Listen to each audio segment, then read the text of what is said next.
prioritizing intent-based SEO over volume-based SEO. Intent-based is clearly a search somebody puts in when they're looking to buy. You know, the bottom line is, regardless of what any SEO company tells you, I mean, traffic doesn't matter unless it leads to trust, engagement, and ding, ding, ding, conversion. Hello, and welcome to another episode of the Duct Tape Marketing Podcast. This is John Jantz, and no guest today. I'm going to do a solo show. I'm going to talk about a topic that I'm seeing a lot of angst around, a lot of people asking questions. You've got people saying it is dead.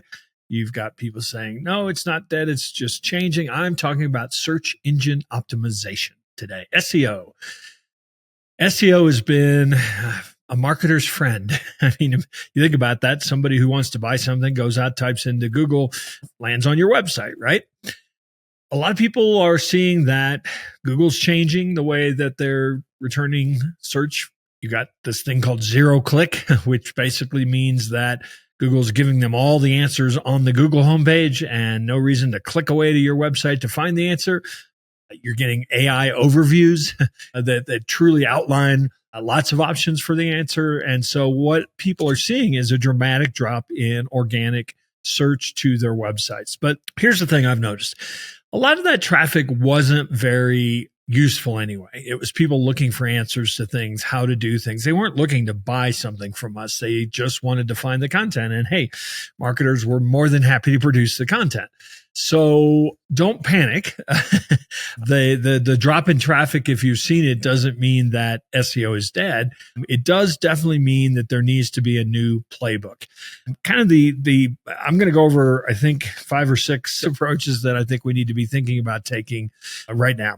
So, and I'm going to kind of do old SEO versus new SEO just to kind of frame each of these approaches. So the first one is we need to get away from this idea of keyword rankings. That was like the big thing. That was the holy grail of SEO was, are you on page 1 for, X amount of searches? What we need to think in terms about now is search presence and visibility, right? So the old way was track a fixed list of 10 to 20 keywords, try to just obsess over getting page 1 rankings. And a lot of people did that by writing thin, kind of over-optimized content that was the only goal was to rank. So the new model is to think in terms of total impressions, not just the top 10 spots, because today's search is not a 3-word, 4-word search. It's a long phrase, what we used to call long tail searches. And so having a lot of that high intent long-term search is still okay, even if you are not ranking for page 1 for that thing you really want to rank for. Google Search Console, I'm going to mention it a bunch of times, is a tool that you should get to know. You should get really friendly with because it has got a lot of the answers to what we need to be doing today. Measuring click-through rate, which is something that is a metric inside of the Google Search Console to look at branded search growth and what is called query diversity, meaning you're ranking for lots of things. Like one page might actually not rank highly for a high-intent search, but it might actually rank for 30 or 40. I've seen some 100 different types of searches that are the kinds of things people are putting in. They're not putting them in any volume, but they still add up to a lot of traffic to a specific page. And when you start then saying, oh, that traffic coming to this page is getting X click-through rate because people are actually looking for my brand, that's a much, much better way to think in terms of search presence and visibility. So let me give you a tactic example. Use Google Search Console to identify hundreds of low impression, long tail queries, like I've been talking about, and then build content clusters, groupings of blog posts around those. And then you can measure growth, not just rank and position. All right, number 2.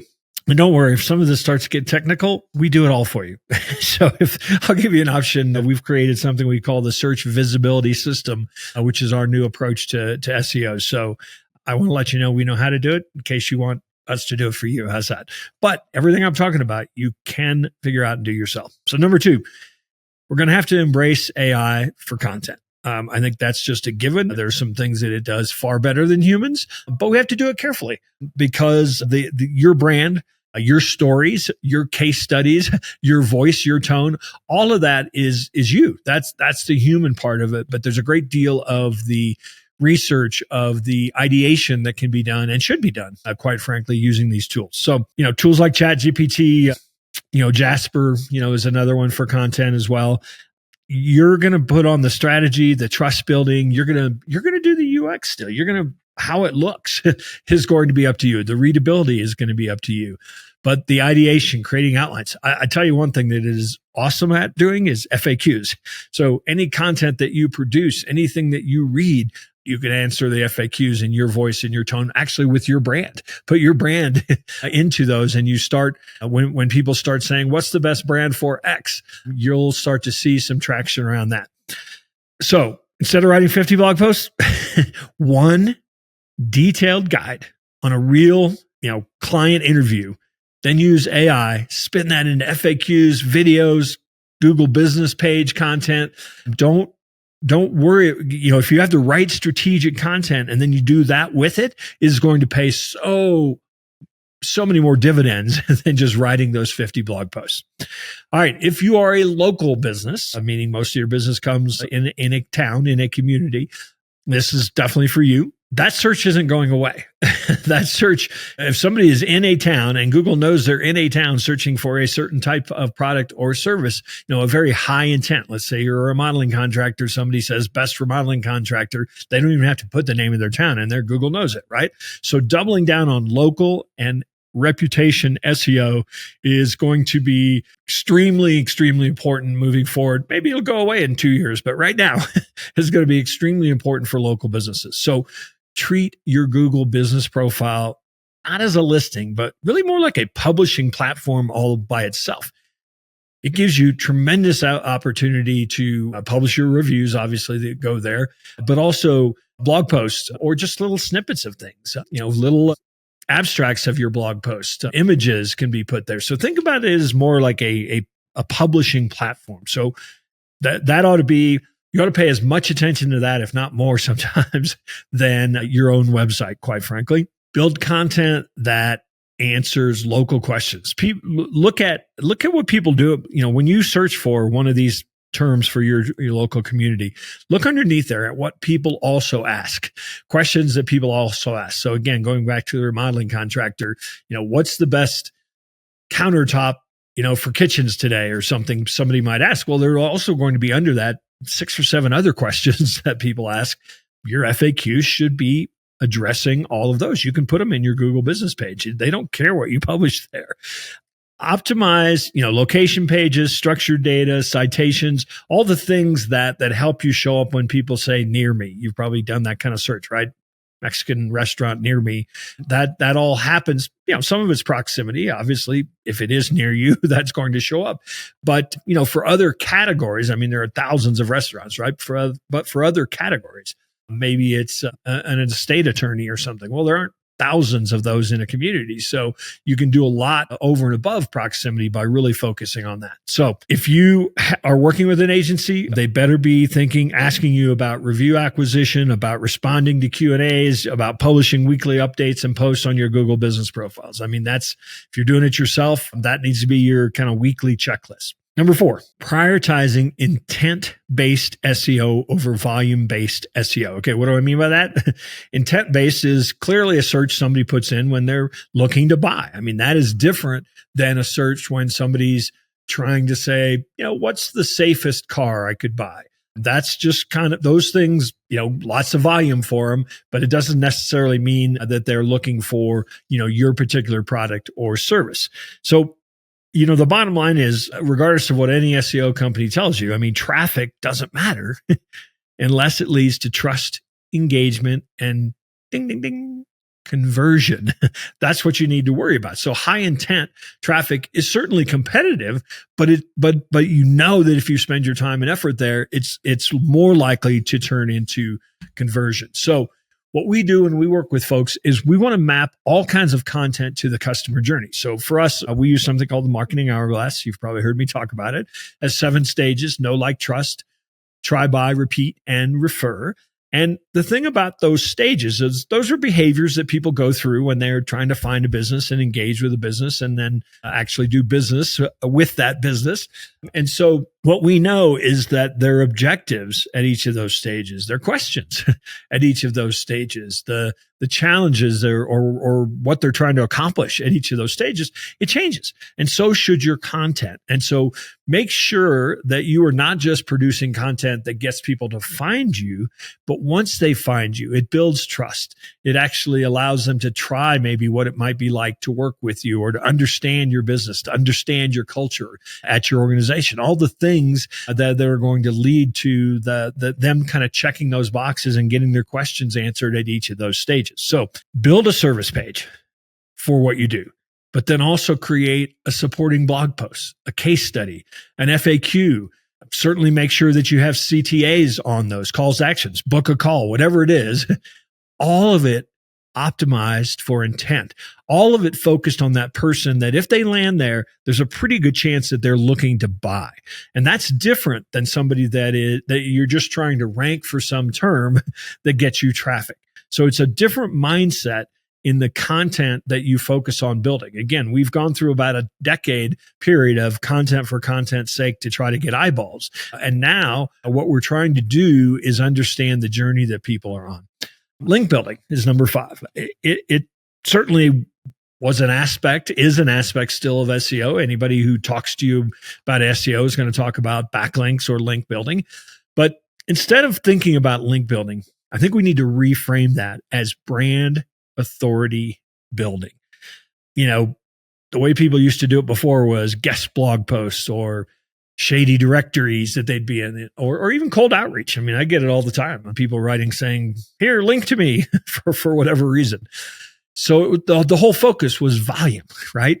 Volume of backlinks. The truth of the matter is now Google doesn't even pay that much attention to backlinks, particularly the ones that it doesn't see as very authoritative. So you can have hundreds of backlinks and they may view 20 or 30 of them as being valuable at all.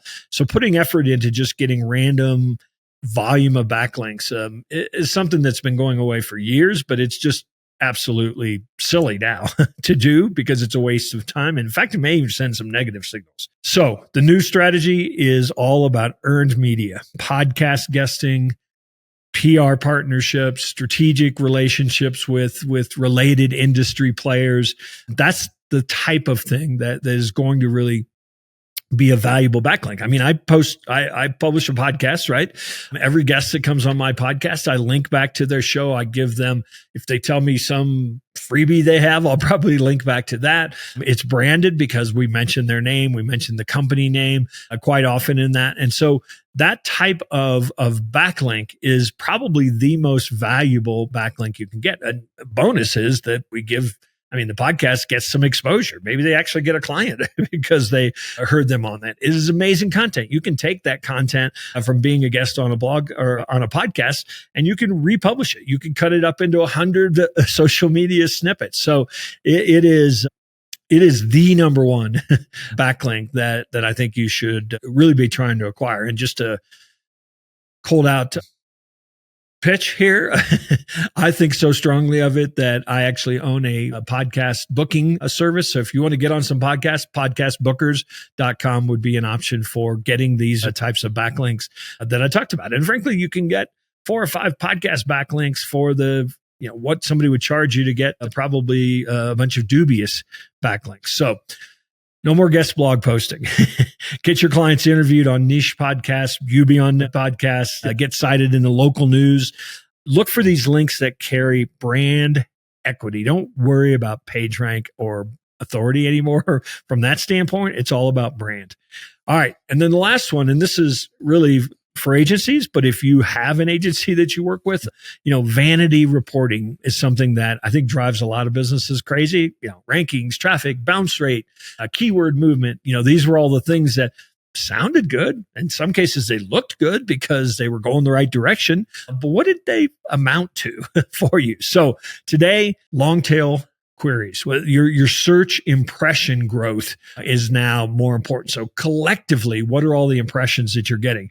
Your click-through rates by intent category, branded versus non-branded, but particularly branded click-through rates.